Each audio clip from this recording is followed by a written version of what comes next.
I mentioned that Crosscut article from 2014 that said, hey, this will raise gas prices. Well, the journalist who wrote that was sitting next to me at today's press conference, John Stang. And he probably also forgot about that article he did in 2014, but he asked Governor Jay Inslee about this new smoking gun from the Washington Policy Center. They're saying that in 2014, Matt Stewart gave a 44% per gallon estimate for the increase in gas prices, and they're saying you knew it was going to be more than pennies a gallon way back in 2014. Well, no, that is not the situation. What happened is that we did what we should have done, which is to discuss with the public through our Department of Ecology the best estimates that we could come up with about any particular compliance costs that the industry would have. The Department of Ecology did a good faith estimate to try to determine that. It's like the weather report. You can't always predict the weather perfectly. So this is not the first analogy that Governor Jay Inslee will use, comparing weather predictions to what is a very mathematical process that all these experts used to arrive at the figure of 45 cents. There's actually not a lot of room for error in the process. That's why everyone else's predictions are so in line with one another, and why Governor Inslee's prediction that he gave us of pennies seems so wrong and seems like such a lie is because it's not like predicting the weather. It's essentially what did the washed-out whistleblower refer to it as? A sixth grade math equation.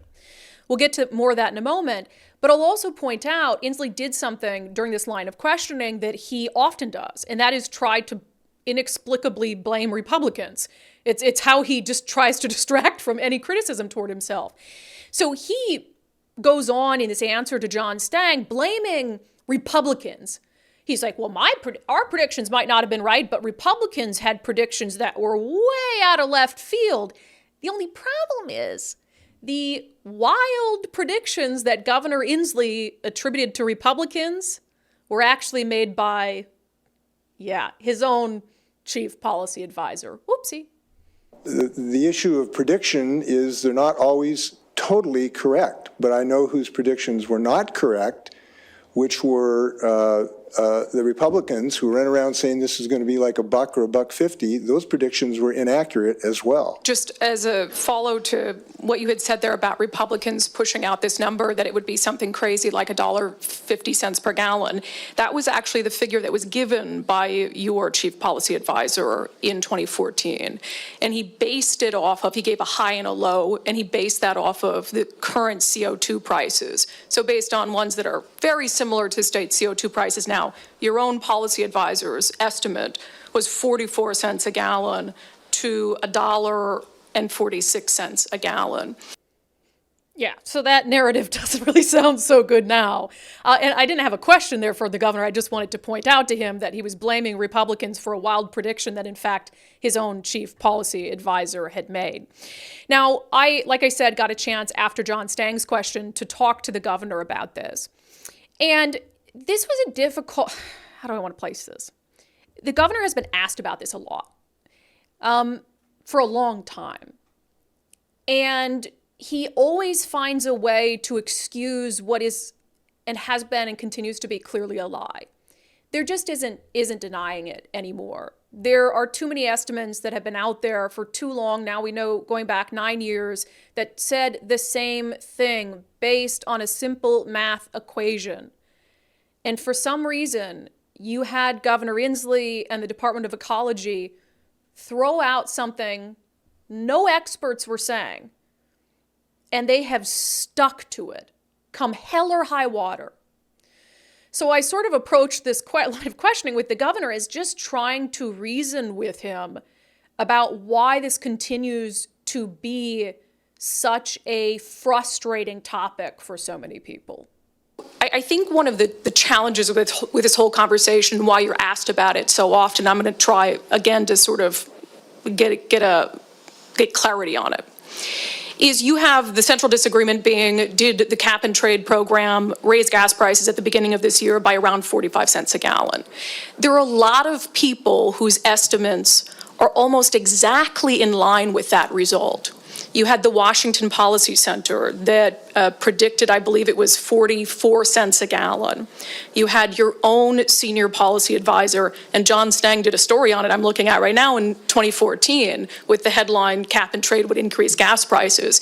He predicted 44 cents a gallon. And then you had this WSDOT whistleblower whose job it's been for 30 years to be a state economist, to make these forecast predictions. He was doing that for WSDOT for 5 years. He predicted 45 to 50 cents a gallon. So when I see that, I'm like, either all of these experts, including your own staff, are wrong or you're wrong. Were you simply not aware of any of the other estimates that were consistent on 45 cents a gallon, including from your own staff? Why did you go with the estimate that was pennies, if not gas prices, would be lower, when there were so many consistent estimates at 45 cents a gallon? Look, I predict the Washington State Huskies are going to score 30 points next in Houston. That's my prediction. Now, if it turns out to be 36, will I have been sort of not done my job? No, I don't think so. If it turns out to be 24, will I have not done my job? Our job, and what we asked the Department of Ecology to do their best estimate, to look at the most recent data, not 2014, but the most recent data of what they predicted could be in the realm of the compliance cost. That means how much people have to pay for the auction. Their best estimate was anywhere from 2 cents to 24 or 25 cents. And they conveyed that to the people in the legislature. And it was not dollars, it was cents, and that's what it turned out to be. So because it was 45 cents, technically that's pennies, it's also deeply disturbing to me that the governor compares a mathematical process for predicting something as important as gas prices in the lives of Washingtonians to his ability to predict the outcome of a football game. It makes absolutely no sense. So I tried again to appeal sort of to any goodwill the governor has toward the hardworking people of Washington and asked him, frankly, what he would say to people who feel like they've been lied to by him for a long time about this. For Washingtonians who are really struggling under the weight of increased gas prices. Mm-hmm. And I agree with you in terms of not everyone can make an accurate prediction, although a lot of people did manage to make a pretty accurate prediction, and it's not the one that you went with. So whether it was misled intentionally or unintentionally, when you were speaking to the media saying pennies, if not less than they are right now. They're not going to see much higher gas prices, maybe even lower than they are today. Pennies. We're talking about pennies, potentially. Do you acknowledge that Washingtonians were intentionally or unintentionally misled about the extent to which the cap and trade program would raise gas prices? No, I don't accept that at all, because the term misled connotes some intentional act, and that's simply not what happened here. People did their best job they could, looking at the data was available, one of which is the California experience. Now, the auction prices turned out to be higher than the California experience. They didn't predict that. And when you predict the weather, you're not entirely correct. So I don't think that's a fair characterization. But what I would say, there are certain things we do know for sure that are not arguable. Number one, the prices came down $1.50 from the highest point to when this bill came into effect. They came down $1.50. That's number one. Number two, they have come down $1 since October. And to try to say that there was massive increases caused by this, I don't think is accurate. I think there's a lot of Washington drivers who would disagree with the governor's assessment.